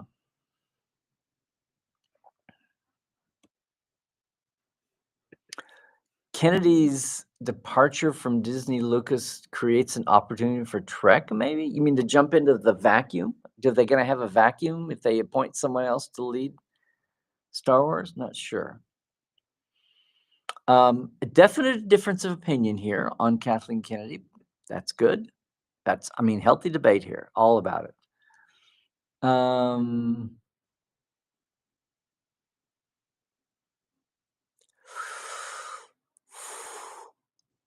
Okay.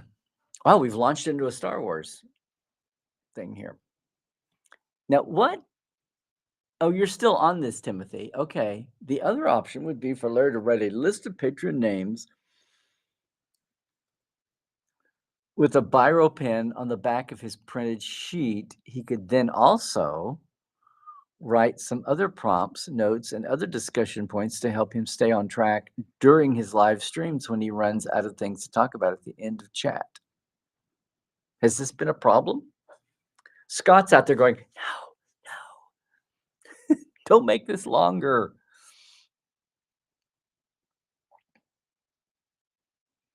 Yeah, yeah. Oh, you guys in your Star Wars debate. Yeah, you can take it outside. No, I'm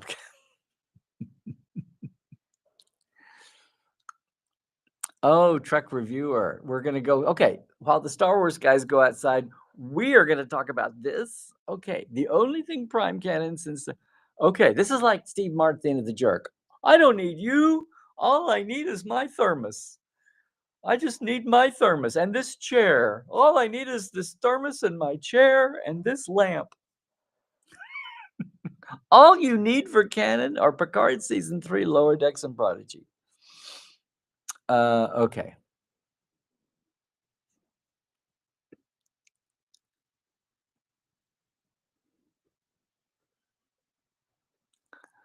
I'm gonna let the Star Wars guys. You can take it outside of the hall.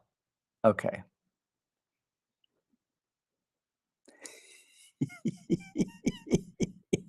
But thanks for bringing some of the issues of Star Wars as if we didn't have enough in Trek world here. Yes, indeedy doodle. Now I'm not going to keep scrolling here and see the first time ever feel like there's a non-bot that I have to eject from the chat here. Okay.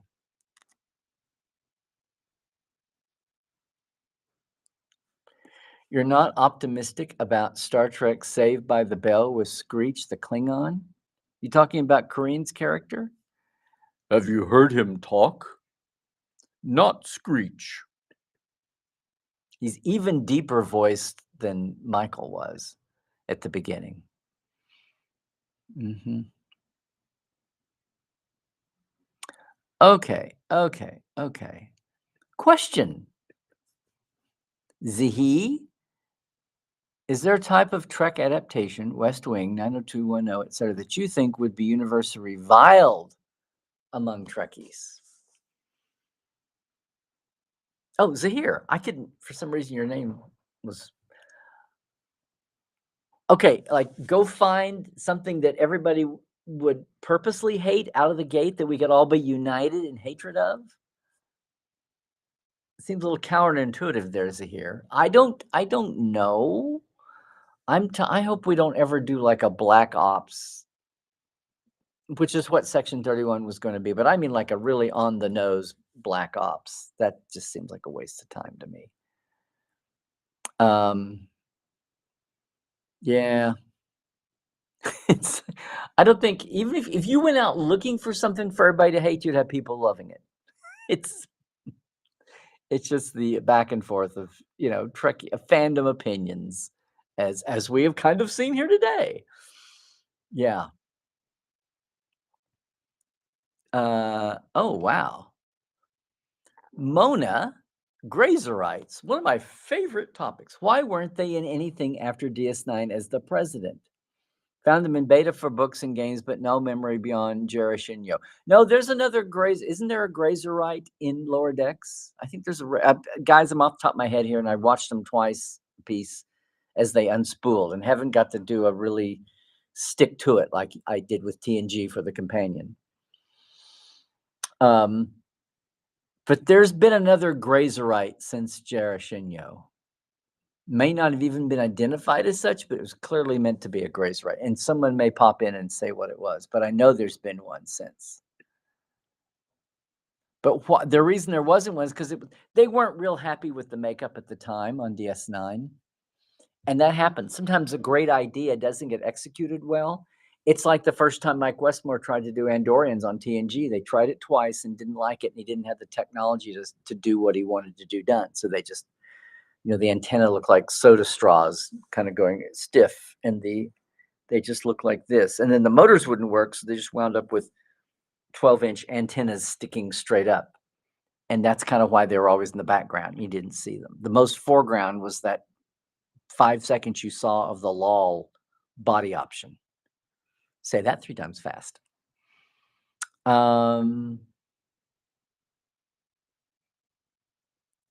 What do you boy, you guys are really getting into it here. What? The sleepers tend to be completely media illiterate, so you typically ignore large swaths of the toxic tubers who don't understand storytelling. The sleepers? Is that another word for the toxic tubers? Not sure what you meant there.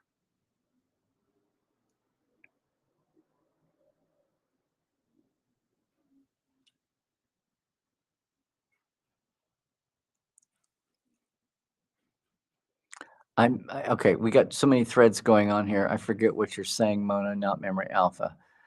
Okay. Sorry. I'm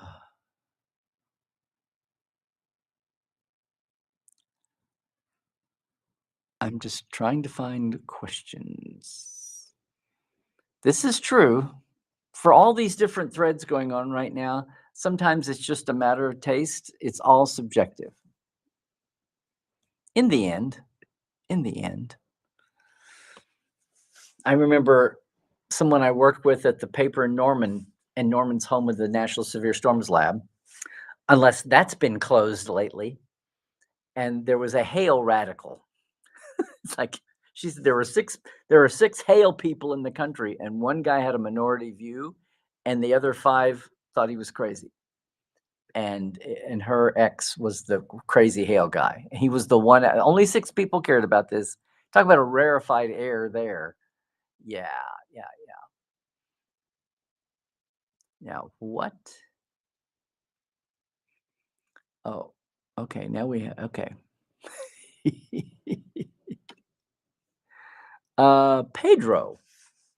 Pedro, that was the whole content of my topic today. What's going on for the 60th? And I know other people have done, there's tons of stories out there too. So, if my video is too much to stomach, I bet you can TLDR it or whatever, TDLR it, whatever. What are we saying here? Oh,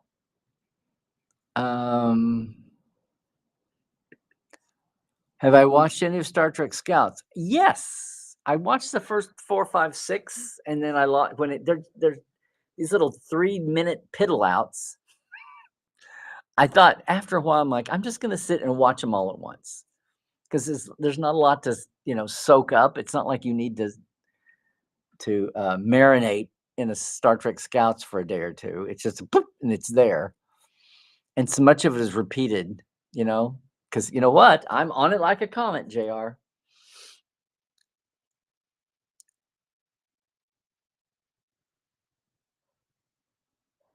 Well, whatever else is going on, I hate to hear that, Pedro. Feels like it might have been an off year, down year for a lot of folks. Is the Scouts oh, the Scouts is going nowhere. It's totally on YouTube, so there is no season. It's still they were doing 20 episodes. Yeah, not all 20 are out yet. I may wait for the 20 to be out before I just sit down and binge them all. Yes.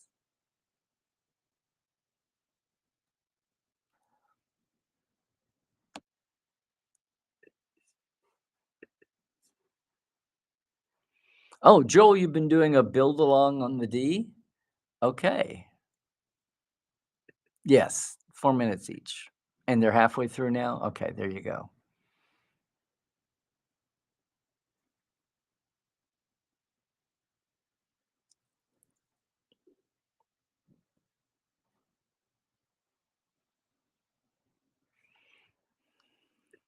Oh, hey, Dan.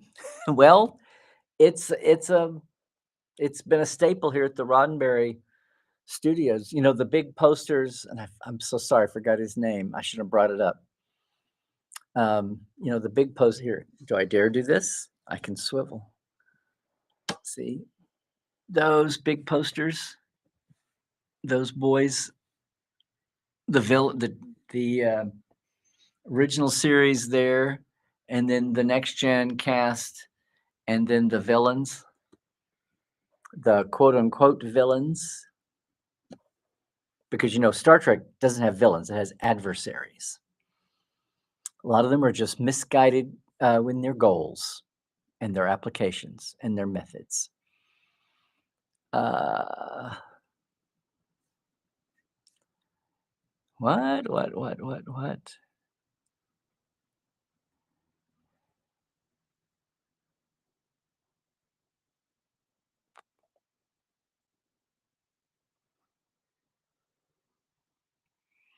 Okay, view cans on Star Wars. How did we get off on such a Star Wars sidebar?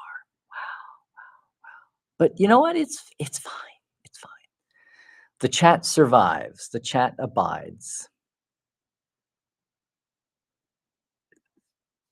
Well, this is the thing. This is what we're all waiting to see. But so far, most reviewers and early buzz is positive, which is what I was told by behind the scenes a year ago. And I quote, Starfleet Academy is everything Discovery wanted to be but never could. So, yay. Oh, I don't know what I would do now without Lower Decks. Talking about a sanity provider. Yeah, yeah. Okay, well, Pedro, sounds like you've got your plan all figured out. Okay, then. Um, yeah, Richard Arnold speaking for Gene for a couple of years didn't like some of the pronouncements from Star Trek Five, but that's true, Pedro. Yeah. Said that, oh, apocryphal. That's what they said. Well, some of that's apocryphal, meaning it may have happened, it may not have. It depends on the scribe that's telling you the story. Uh, what a concept. Yeah. Like a comedy that didn't depend on, you know, goofy, like what the voyage home was to non-tragedy, I guess. Does that make sense? Does that make sense?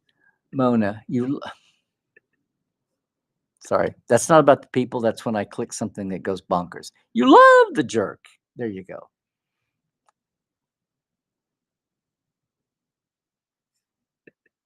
I'm just I'm just reporting the news here, Pedro. I'm just passing along for some people.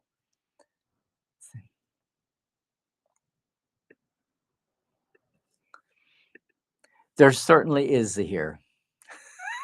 I just I kind of I kind of went bonkers there. I know that's you.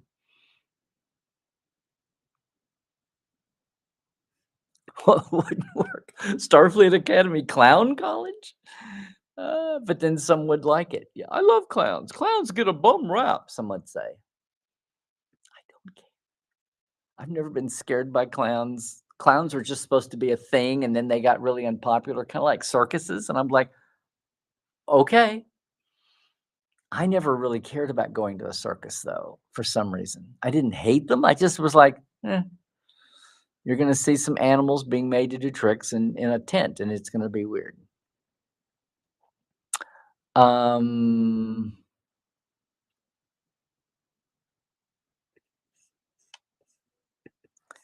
you're a contrarian, Pedro? No, say it ain't so. You know there is a someone who loves something no one else does. Oh, thank you for this timer. Now it's at 7 minutes. I'm 8 minutes behind. 15 minutes. Yep, yep. I say this all the time and people don't get it. I'd much rather be woke than asleep. Eyes shut, eyes open than eyes shut. But yeah, to see a video. I didn't have a video, but that's okay. I knew a grazerite was, and I thought it was probably lower decks because that's the easiest place to have those wacky do things. Yes, the click it agent Zirkle. Uh, mm.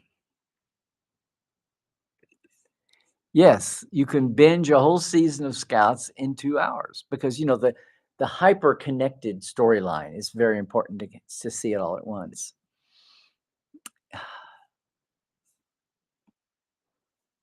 Now what, in your opinion, the best part of S of Strange New has been the one character that should not exist with La'an, who seems to be the most competent Starfleet security officer we've ever seen. Pike was good until season 3, but now all that's left is a good hairdo. And they have not done anything good with Spock since the last time we saw T'Pring. Okay. Is that Matt Boardman? I don't know. Is who Matt Boardman?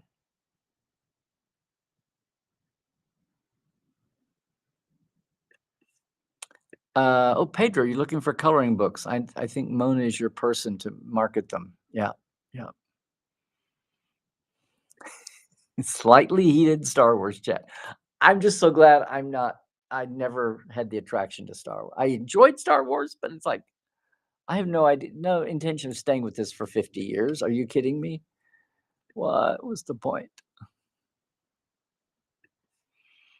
Yeah, kind of. Yeah, yeah, yeah, yeah, yeah. You don't need to go to the circus. You switch on the news. Yeah, yeah. Eesh. Oh, it didn't show up. There we go. And why not? Totally understandable there, TR. What is the artist behind you, Matt Boardman? Oh, yeah, it's the original. That is the original. Yes, the cutaway. I'll do it that way. Yeah, see? Da da da da da da da da. Well, gang, I think we are at the end of the chat. And again, I want to thank John here at John Champion and Roddenberry for helping me get 2 things done in the same day by letting me do this on the road. So yay, yay. And there we go. Oh, come on.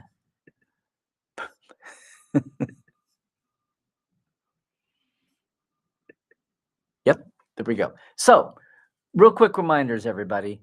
Boom, the big tour coming up July to August, the week before Vegas. But of course, Vegas attendance is not necessarily. And of course, any time of year is a good time to do a Trekland trek. Thank you, thank you, thank you for that. We will fix you up if you get in touch with me. Read the page, go to treklandtreks.com. See if it's for you. Next time you're planning an LA vacation, you have a spare day, or even a business trip and you've got a spare day. Don't let that day go to waste. Don't do something every millions of other people are doing. Do something really, really customized. And when I say customized, yes. And look, here's my easily readable sheet for everybody. Thank you so much to my Patreons. Thank you, thank you, thank you guys so much. It's been, if you could tell, we're inching up with a few more people every month. I made this to be simple so people could jump in if they wanted to show a little support, and it wouldn't cost too much. And by that I mean hopefully not much. I haven't changed it since I started 5, 6 years ago. $5 or $10 a month for the shout out and access to the early Portal 47 interviews, which I'm always promising, and I will get done this month. I swear, I swear, I swear. The last time didn't take, so it's like I need to get back into it. But we keep adding more years of backstagers too, which is awesome. And I can't get out without talking about the Trek Files. The podcast is up. It's Tuesday. You know, this week is Mike Sussman back to talk about another captain topic, not Archer, but Admiral Kirk's preface to the motion picture novelization from '79, Gene's writing, and we have a hoot with it. You really should go check it out. If you go to thetrekfiles.com, you've got the documents, the best place to find the documents, maybe the only place now, along with the podcast. And as you don't have your own book to read along with. So check that out as well, would you please? We're coming up at the end, another month and a half to go for the end of the 14th season. We have some fun things in the works for the end of the season and also to kick off the next if everything comes to fruition. Everything happens, that would be awesome. Once again, there's your socials. I'm at Larry Nemechek on the Twitter X and on the sky, on this blue sky, the sky blue. It's Larry's Trekland for everything else, especially for YouTube. Please like and subscribe and do all the things. And you hear me talk about portal47.net. If you want to check it out, that is my business for deep diving with folks. We have an awesome community, which was nothing I built, but it's what we attracted. And a lot of Portales are in the chat here today. Once again, if you're watching us later on YouTube, maybe I struck a nerve, maybe something there you want to sound off about, please do. That's what the comments in the chat are for. We can keep the conversation going, as they say. Love to see that, and love to see what's ahead for us personally, franchise-wise, and externally, spiritually. It's going to be a pivotal year. A lot of fun stuff, hopefully. Hopefully everything interacts well, and we have some surprises, good surprises, as well as things we're really excited about that are coming down the pipe now. And I hope everybody is there with us. I hope you can join us every Tuesday that you can. I love the fact that we've got people here in the middle of the day in the States bumping in with us. But if you're watching live again, actually, that's awesome too. And again, don't forget what's coming down with Second Opinion will be out in a couple of weeks. Cadet Alice will be a new edition coming out as we jump into the second season finally. Even though Prodigy's gone, you can keep it alive if you've got your discs, or maybe remember the events through the eyes of Cadet Alice. Is 9 going to be 10 soon? So watching her grow up before my eyes. And that's awesome. We actually started talking about what happens when we finish Prodigy. So stay tuned for that. Stay tuned for everything. It's a January. What can I say? I'm kind of excited. I guess the float got me off to a good start here, even with my Sooners losing. But that's okay. Everybody's going to wind up losing except one team, right? Everybody, please, thank you so much for being here. We'll see you next Tuesday. I'll be back at the home studio. But get ready for some Trek Files coming up. And we'll see everybody later on, okay? Please, health-wise, do all the things. Stay healthy. And please stay woke. Check the sources. A lot of stuff in the air out there. A lot of shit going down. Please make sure everything is accurate that you're sticking with. And don't be shocked when you see something you haven't heard about, unless it's really something you haven't heard about for a reason. I know, it's something to navigate, isn't it? You're Trek fans. You know what to do. Trek well.